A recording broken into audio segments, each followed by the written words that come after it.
Baik. Selamat malam Bung Fikri ya. Saya panggil Fikri aja lah ya. Ya, Nanti kalau selamat misalnya malam. mau memperkenalkan diri lebih ini boleh lah ya. Urus TV juga memberikan apresiasi ya. Karena Bung Ya, Fikri sekarang sudah diterima di Universitas Negeri Jogja. terima kasih, Abang. Saya rasa luar biasa ya. Jadi Luris TV ini adalah sebuah media alternatif lah ya, yang sebenarnya kita mengkonstruksi gerakan sosial sekaligus kritik sosial ya terhadap wacana-wacana dominan yang berkembang ya. Salah satunya itu adalah hoax ya, dan kita hoax itu kita lawan dengan strategi-strategi yang lebih kritis di dalam membaca Indonesia ya. Ketiga metode yang kita gunakan. Yang pertama itu adalah metode pemikiran kritis, yang kedua adalah metode pemikiran analitis, dan yang ketiga itu adalah metode pemikiran reflektif ya. Boris TV, Boris Sadam TV pada malam hari ini merasa sangat bangga ya atas kehadiran Bung Fikri yang pada malam hari ini berkenan untuk membawakan materi secara khusus ya tentang minoritas keagamaan di Indonesia ya. Kami memberikan waktu dan kesempatan kepada Bung Fikri untuk menyampaikan kerangka besar terkait dengan minoritas keagamaan di Indonesia ya. Mungkin pertanyaan Boris TV nanti ada dua ya. Pertanyaan yang pertama itu adalah bagaimana mendesain Indonesia yang lebih mengakomodasi kelompok-kelompok minoritas ini untuk mengharmonikan antara minoritas dan mayoritas. Kemudian yang kedua, kira-kira model pemerintahan atau demokrasi yang paling tepat untuk mengkerangkai kualitas politik, kemudian kualitas masyarakat Indonesia yang sangat beragam ya. Waktu dan kesempatan kami berikan kepada Pak Fikri ya. Silakan. Baik. Pertama-tama terima kasih atas kesempatan yang diberikan oleh Abang Gregorius Sahdan dan juga Goris TV yang telah berkenan untuk mengundang saya, dan semoga Goris TV senantiasa tetap memberikan pencerahan pengetahuan dan juga memberikan inspirasi bagi seluruh pemirsa yang ada di Indonesia. Selamat malam. Ya, saya menyapa terlebih dulu para audiens, para penonton, pemirsa Goris TV dimanapun Anda berada. Perkenalkan, nama saya Fikri Disyacita. Ya, seperti tadi sudah dikenalkan oleh Abang Goris, bahwa saya saat ini adalah dosen di Fakultas Ilmu Sosial Universitas Negeri Yogyakarta di Departemen Ilmu Komunikasi tepatnya. Ya, jadi pada malam ini saya akan mencoba untuk bersama mendiskusikan tentang minoritas keagamaan di Indonesia. Ya, jadi riset tentang minoritas keagamaan di Indonesia ini termasuk salah satu bidang yang saya minati, Bang Goris dan pemirsa semua. Ya, jadi saya melihat bagaimana hubungan minoritas keagamaan di Indonesia ini dengan mayoritas keagamaan, ya, ditinjau dari segi sosial dan politik. Kalau berdasarkan pengamatan yang telah saya buat, khususnya di daerah Jawa Timur, ya, itu kita melihat ada semacam pergeseran pola relasi antara kelompok minoritas dan kelompok mayoritas keagamaan. Ya, kelompok minoritas sendiri itu bisa kita artikan, ya, ada minoritas keagamaan yang berdiri sendiri, seperti misalnya penganut atau penghayat kepercayaan lokal, dan juga ada minoritas yang itu merupakan denominasi atau subaliran yang ada dalam sebuah kepercayaan atau agama besar. Ya, kita mungkin mengenal dalam Islam ada yang disebut dengan minoritas dari kelompok Syiah, walaupun sebagian juga menyatakan bahwa Syiah ada yang berpendapat dia bukan bagian dari Islam. Ya, itu sudah masuk dalam ranah teologis atau ranah kepercayaan keagamaan. Tapi itu adalah salah satu ilustrasi yang mungkin bisa kita gunakan untuk memahami minoritas yang ada dalam sebuah keagamaan yang lebih besar, ya gitu. Nah, kalau kita melihat trennya, sekitar tahun 1980 hingga tahun 1990, model minoritas keagamaan itu cenderung berupaya untuk menyebarkan pengetahuan yang sifatnya teologis. Kita melihat betapa banyaknya produksi buku-buku pada saat itu, kita melihat banyaknya produksi pengetahuan, juga melalui kaset, ya, pita kaset pada masa itu sangat populer, ya. Mungkin rekan-rekan pemirsa di sini yang masih mengalami masa-masa indah dengan radio tape atau dengan kaset pita yang digulung itu, ya, teman-teman akan banyak menemukan ceramah-ceramah, kemudian dialog-dialog pemuka keagamaan, termasuk aliran minoritas, ya. Jadi pada masa 90-80-an itu mereka sangat fokus terhadap isu-isu yang sifatnya keagamaan, dan tidak jarang hal tersebut mengundang gesekan atau konflik dengan penganut keyakinan atau agama yang lain, karena menganggap aliran keagamaan yang minoritas ini keberadaannya kontroversial, seperti itu. Ya, tidak jarang juga mereka kemudian melakukan safari atau khotbah keliling, ya. Apakah itu ke rumah-rumah warga ataukah ke tempat peribadatan, ya, dan lain sebagainya. Saat itu masih didominasi oleh perdebatan-perdebatan yang sifatnya teologis atau berkisar pada isu-isu seputar keagamaan itu sendiri, ya. Kemudian beralih masa, kita memasuki era reformasi, kita semakin terbuka, ya. Pada masa lalu, kalau boleh kita setback lagi, kita tarik ke belakang lagi, keadaannya pada masa Orde Baru tidak begitu menguntungkan aliran-aliran minoritas atau kepercayaan minoritas, ya. Kita lihat kalau dalam hasil pengamatan yang saya lakukan, tidak jarang kemudian ada intervensi negara, ya, untuk melakukan pengawasan terhadap aliran-aliran minoritas yang mungkin keberadaannya dianggap meresahkan waktu itu. Nah, kemudian beralih pada masa reformasi pada tahun 2000, mulai banyak sekali, ya, aliran keagamaan yang menunjukkan dirinya terang-terangan. Mereka kemudian mendirikan kantor atau sekretariat, ya. Mereka kemudian juga mengurus secara hukum, ya, ke notaris untuk meminta legalitas, ya. Itu adalah salah satu upaya untuk memperoleh pengakuan dari negara. Mereka mulai menjajaki ruang-ruang publik, kalau kita istilahkan, ya. Mereka sudah mulai show off, kalau kata orang, sebagian orang, mulai membuka diri. Siapapun yang ingin datang belajar tentang minoritas keagamaan, mereka akan membuka. Nah, tetapi kemudian pada perjalanannya ternyata tidak mudah juga. Itu ada ada fase di mana kemudian muncul penolakan terhadap aliran minoritas keagamaan lagi. Kita lihat seperti misalnya beberapa kasus, ya, terjadi penyerangan terhadap rumah ibadah ataupun kegiatan keagamaan misalnya oleh oknum-oknum tertentu, ya. Dan kemudian ini membuat aliran minoritas keagamaan kembali menutup diri sesaat setelah mereka mendapatkan nafas pasca reformasi. Kemudian ternyata muncul penolakan-penolakan, mereka kembali melakukan upaya untuk menutup diri, tidak lagi berani terbuka ketika seperti awal-awal reformasi. Kemudian mereka mulai melakukan pertimbangan ulang. Apakah pendekatan-pendekatan yang sifatnya teologis atau membuka perdebatan di seputar masalah keagamaan itu masih relevan dengan kondisi pasca reformasi?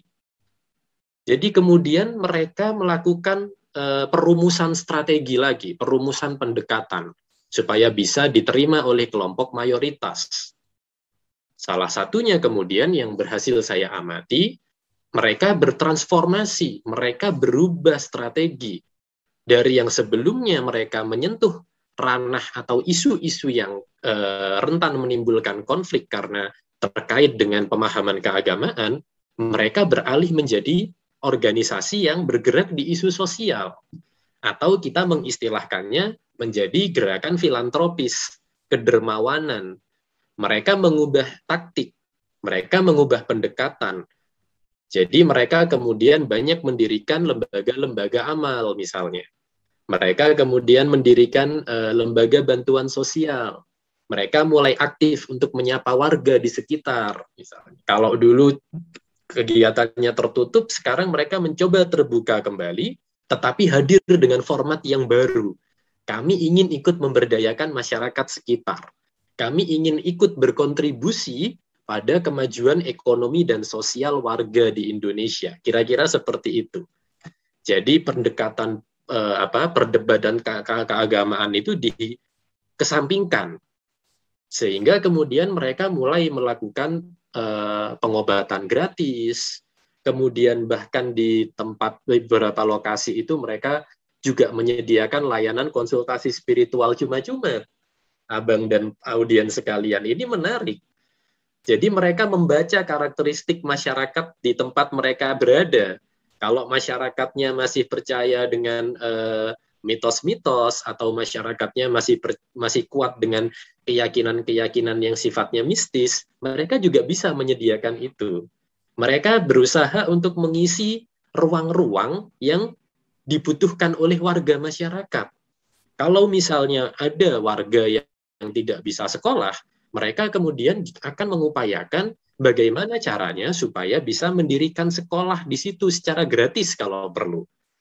Ya, atau misalnya kalau warga kesulitan untuk mendapatkan sembako, mereka akan mengadakan kegiatan sosial, mereka mengumpulkan dana, mereka membeli berbagai sembako dan dibagikan tidak hanya kepada anggota komunitasnya, tetapi juga dibagikan kepada warga sekitar yang memiliki keyakinan berbeda.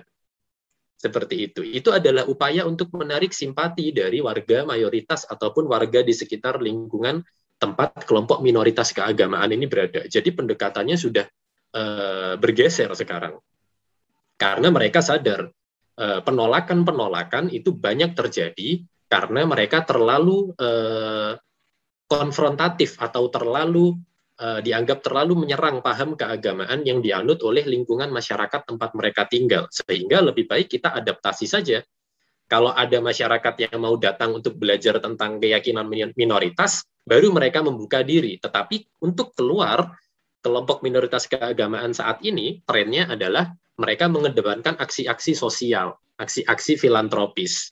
Ya, bahkan lebih jeli lagi, kalau misalnya negara ataupun organisasi-organisasi lain belum menyentuh sebuah kelompok masyarakat, misalnya masyarakat yang ada di daerah yang tertinggal atau di daerah yang sulit untuk diakses.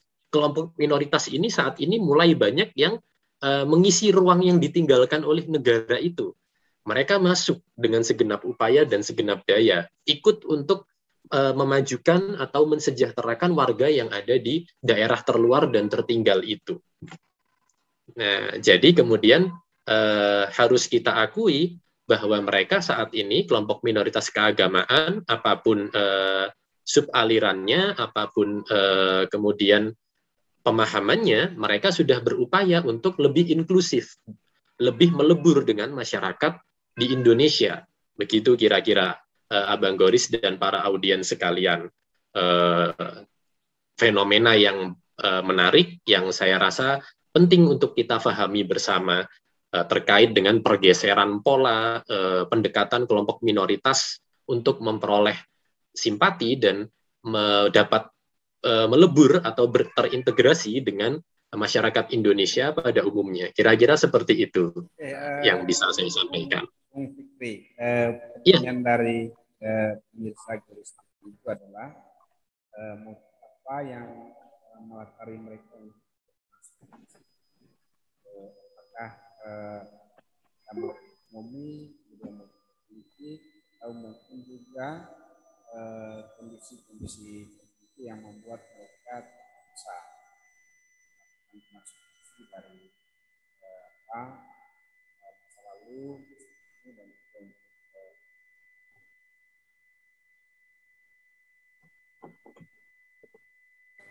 Ya, bagaimana Abang? Mohon maaf. kondisi apa yang membuat mereka melakukan faktor-faktor yang mendorong mereka untuk melakukan perubahan itu? Baik, ya. Jadi pertanyaan yang kemudian muncul adalah kondisi apa yang menyebabkan mereka mengubah pendekatan, ya, dari yang semula pendekatan itu bersifat teologis menjadi pendekatan yang sifatnya sosial, ya. Pertama, kondisi yang menyebabkan berubah adalah bagaimana tekanan dari eksternal atau tekanan dari luar.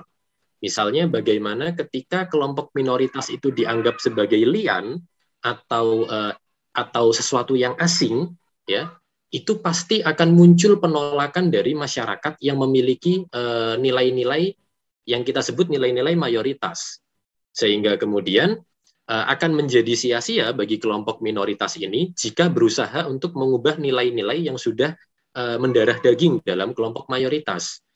Dan ini yang kemudian menjadi bahan evaluasi bagi kelompok minoritas untuk kemudian mengubah pendekatan, tidak lagi kemudian melakukan debat-debat di seputar isu-isu yang sensitif misalnya, ya, mereka kemudian beralih untuk mari kita melakukan aksi nyata saja, kontribusi nyata.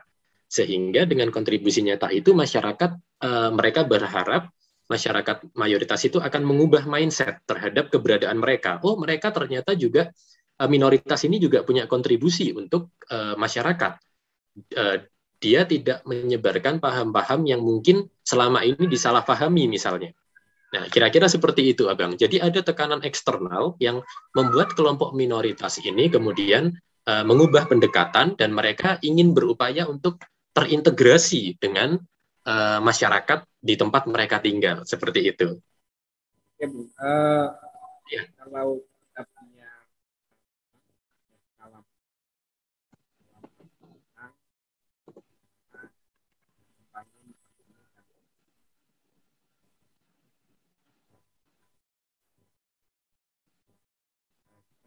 Bagaimana, Abang? dalam masyarakat yang majemuknya, Ya. Kelompok minoritas ini kan mereka punya pengalaman di depan juga ya, dari pemerintah baru ya, bahkan misalnya kelompok Konghucu ya, sama sekali tidak diakui oleh pemerintah selama Orde Baru ya. Waktu itu ketika Presiden Gus Dur menjadi presiden, kemudian ada pengakuan terhadap beberapa kelompok minoritas yang sebelumnya memang diatasi oleh negara. Nah, kira-kira ada nggak semacam ruang bagi kelompok minoritas, misalnya khususnya di bawah pemerintahan Jokowi ini, mengekspresikan berbagai macam kepentingan mereka. Misalnya di banyak tempat juga ya, kan persoalan terkait dengan sulitnya kelompok minoritas ini untuk membangun tempat ibadah. Sulit sekali bagi mereka untuk mendapatkan dari kira-kira berdasarkan apa yang bagaimana ini kemudian istilahnya membangun sebuah relasi yang harmonis dengan pemerintah, kemudian juga dengan mayoritas. Baik, terima kasih Abang atas pertanyaannya. Jadi saya merasakan dan kemudian saya juga memperhatikan ya melalui pengamatan, memang tidak mudah untuk mendapatkan rekognisi atau penerimaan dari pemerintah dan kemudian menjalin hubungan yang harmonis dalam waktu semalam saja, kasarannya seperti itu ya. Kita mengubah kondisi dalam waktu satu malam itu tentu sulit sekali kalau bukan kita katakan mustahil. Ini adalah proses yang tidak mudah. Seperti tadi sudah dicontohkan oleh Abang Goris ya, bahwa kelompok minoritas Tionghoa misalnya, itu perjuangannya sangat panjang. Ada sekitar waktu 32 tahun semasa Orde Baru dahulu ya. Semasa era Orde Baru, bagaimana kemudian minoritas Tionghoa itu harus beradaptasi dengan menggunakan nama-nama yang Indonesia, kemudian tidak boleh melakukan kegiatan yang menunjukkan ekspresi ketionghoaannya di muka publik, ya. Nah, kemudian tapi perlahan ini Abang yang dilakukan oleh minoritas Tionghoa adalah tetap melakukan warisan ingatan atau warisan kebudayaan di lingkungan keluarganya, sehingga meskipun mereka di ruang publik tidak bisa mengekspresikan, tetapi setidaknya warisan nilai-nilai Tionghoa atau keyakinan minoritas itu tetap akan diupayakan ada, hidup, ya, di lingkungan keluarga paling tidak. Jadi mereka secara sosial tetaplah warga negara Indonesia, tetaplah individu yang memiliki hak di negeri ini, tetapi juga memiliki keunikan budaya dan keunikan kultural, bahkan keunikan keyakinan sebagai warga yang berkeyakinan Konghucu. Nah, kemudian selain upaya melakukan warisan ingatan atau warisan kolektif, yang bisa kita harapkan untuk menjembatani hubungan yang harmonis antara minoritas dan mayoritas, itu adalah adanya kepemimpinan yang transformatif. Kita melihat bagaimana sosok Gus Dur atau Presiden Abdurrahman Wahid adalah sosok presiden yang sangat progresif kalau kita lihat. Beliau memiliki pandangan yang visioner jauh ke depan.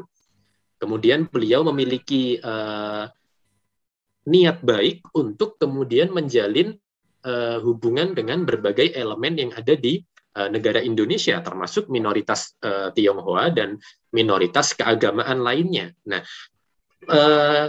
jika ada kepemimpinan yang transformatif dan kepemimpinan yang progresif, maka kita bisa mengharapkan adanya prospek yang cerah dari diakuinya kelompok minoritas, ya.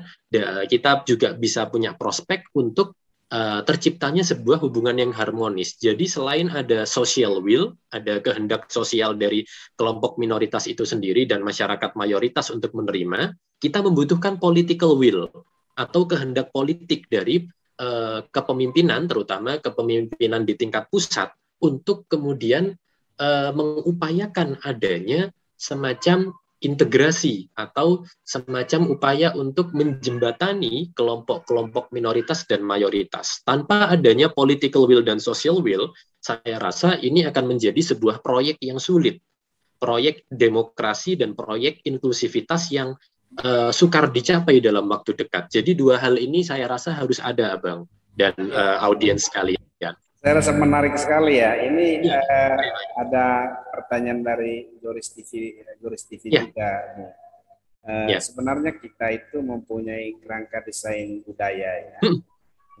Bangun istilahnya kepemimpinan yang konsensual ya.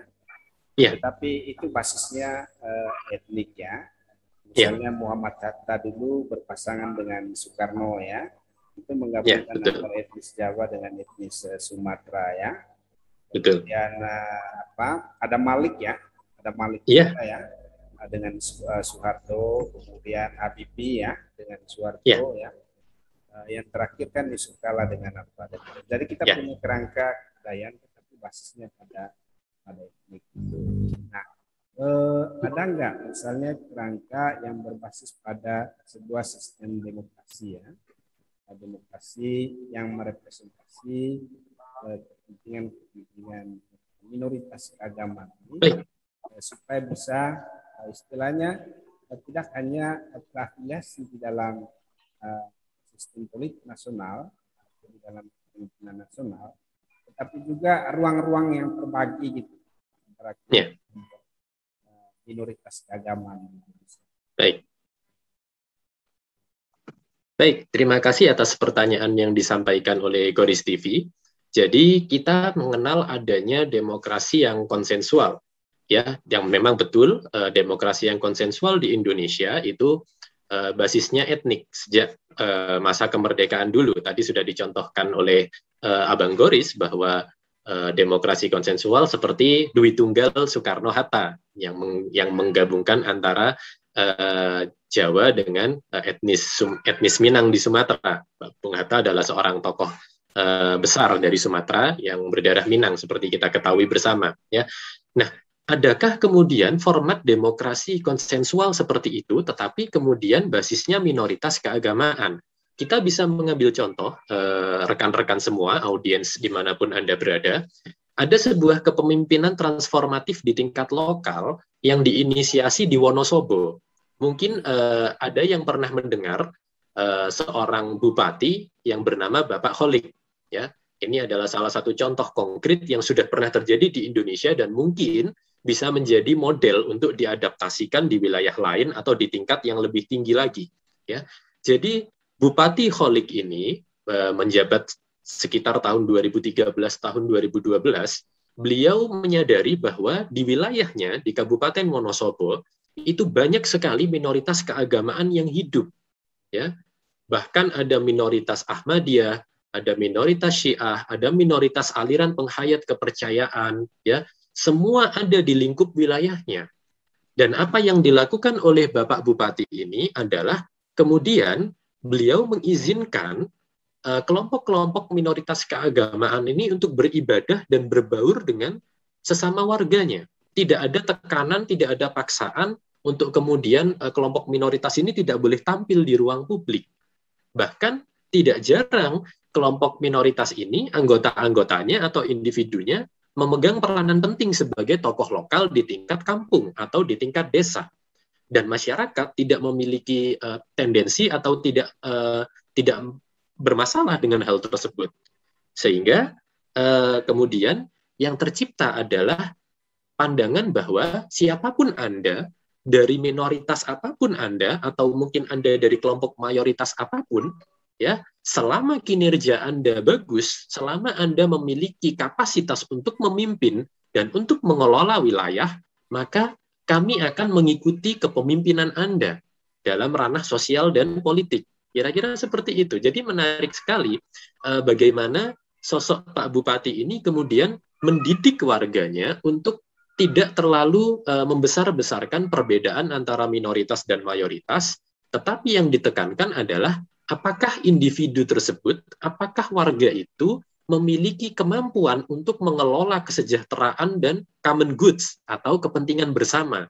Sehingga saya bisa kemudian menyatakan ya melalui serangkaian pengamatan bahwa apa yang dilakukan oleh Bapak Bupati Kholik ini itu adalah demokrasi substansial atau menghidupkan demokrasi sebagai sarana untuk mensejahterakan dan mewujudkan nilai-nilai bersama. Tidak hanya demokrasi sebagai prosedural ya, demokrasi hanya dimaknai sebagai pemilu, dimaknai sebagai datang ke bilik suara, lalu setelah itu keyakinan atau hak Anda sebagai warga negara Indonesia dan umat beragama yang walaupun menganut keyakinan minoritas ya, direpresi lagi. Nah, tetapi Bapak Bupati Kholik mengupayakan agar warga masyarakat ini tidak memandang perbedaan sebagai musuh atau sebagai halangan bagi seluruh warganya untuk berkontribusi membangun demokrasi dan membangun kabupaten. Saya rasa kita perlu mendorong model-model di tingkat lokal ini,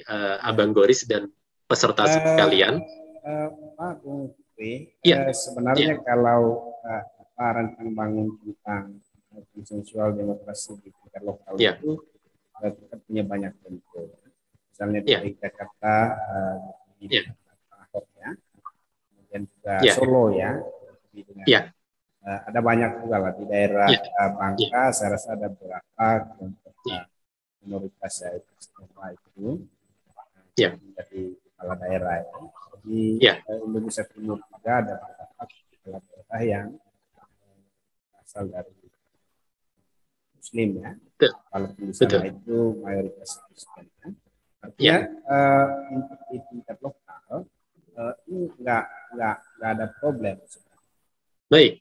Nggak ada. Jadi tingkat penerimaan mereka terhadap perbedaan itu nggak masalah. Yang paling ini sebenarnya di tingkat nasional ya. Betul. Nasional ini saya rasa ini menjadi sesuatu yang sangat sensitif. Ya, betul. Kira-kira yang sebagai orang gerakan kira-kira yang bisa kita lakukan untuk istilahnya membuat Indonesia ini menjadi bermakna ya, dari Ya. segi beragam ya, harmoni antara sosial dan juga dalam konteks bagaimana mengintegrasikan antara kepentingan warga dengan pemimpinan nasional. Ada barangkali yang bisa disampaikan lebih.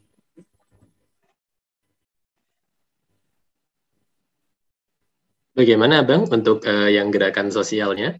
Ya, karena kita kan sebenarnya tidak mengalami masalah ya, bukan terbang Ya. di tingkat lokal, ya. Tapi yang di nasional saya rasa Ya. tingkat penerimaannya itu masih sangat berat siswa demokrasi. Ya. Kecuali basisnya pada etnis ya. Tapi kalau basisnya pada Ya, betul. agama, saya rasa berat sekali ya. Termasuk Ya, juga betul. gender loh ya. Gender. Ya. Penerimaan terhadap kepemimpinan perempuan itu masih berat juga. Ya. Kira-kira gitu dong. Kira-kira apa sih yang harus kita lakukan ya, sebagai peneliti, sebagai sosial ya, yang berperan komunikasi ya, apa yang bisa kita lakukan? Baik, terima kasih pertanyaannya Bang. Memang kalau tadi kita berbicara terkait bagaimana model-model yang ada di tingkat lokal ini kemudian ditarik ke dalam konteks nasional, saya kira ini adalah problem yang memang tidak mudah untuk dipecahkan, ya.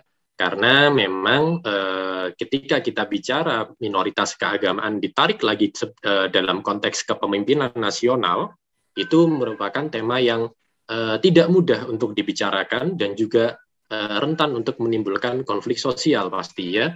Nah, kemudian apa yang dapat kita lakukan? Saya rasa ini adalah sebuah proyek jangka panjang yang perlu untuk konsisten dilakukan dan dijajaki Abang Goris dan seluruh audiens dimanapun Anda berada. Jadi yang perlu kita lakukan kemudian adalah membangun masyarakat yang plural dalam arti begini, kita menerima perbedaan sebagai sebuah keniscayaan, tetapi kemudian kita memiliki common ground atau common interest yang sama. Kita ingin sama-sama memajukan Indonesia dan mensejahterakan Indonesia, ya. Nah, kemudian apa yang perlu dilakukan? Maka kemudian kita mengisi demokrasi ini, ya, dengan menilai kinerja dan meritokrasi sebetulnya. Ya. Jadi kita mengubah mindset itu. Nah, ini tentu adalah proyek yang tidak mudah. Ini sebagai peneliti, kemudian kita sebagai aktivis sosial untuk mengubah mindset masyarakat bahwa identitas itu tidak menjadi soal ketika Anda memiliki kapasitas yang bagus untuk memimpin negara ini. Nah, kira-kira seperti itu, Abang. Oke, Bro, kita punya waktu tinggal 2 menit lagi ya. Apa yang bisa disampaikan oleh itu kepada pemirsa Goris dan di seluruh Indonesia? Baik, jadi yang ingin saya sampaikan adalah mari kita semua dari berbagai latar belakang identitas Anda, dari berbagai latar belakang kesukuan ataupun agama Anda, ya, mari kita bersama-sama untuk meningkatkan kapasitas diri masing-masing, ya, kita kemudian bersama membangun bangsa, kita majukan penghidupan sosial, ekonomi, dan politik. Ada banyak masalah yang membutuhkan bantuan Anda tanpa harus kita melihat perbedaan identitas masing-masing. Kita sama-sama membangun negeri. Terima kasih ya, Bang. Sama-sama. Sangat mencerahkan ya. Saya rasa pemirsa Gerisah dan di seluruh Indonesia merasa bangga ya atas kehadiran Bu Putri kita malam hari ini ya. Saya rasa ini bagian dari peran kita untuk melakukan edukasi ya. Sekaligus untuk merebut media sosial supaya media sosial itu jangan dikuasai oleh hoaxnya ya. Kalau bisa kita isi dengan pengetahuan dan kebenaran ya. Siap. Kita bisa membangun Indonesia menjadi Indonesia yang lebih kuat, Indonesia yang lebih baik ya, Indonesia yang lebih tangguh, makmur dan dari studio Goris TV saya mengucapkan banyak terima kasih atas kehadiran Bu Putri ya. Selamat untuk tugas barunya ya sebagai dosen. Ya. Sama-sama Abang, terima kasih atas undangannya. Nanti kita ketemu lagi ya. Ini saya matikan dulu ya. Baik.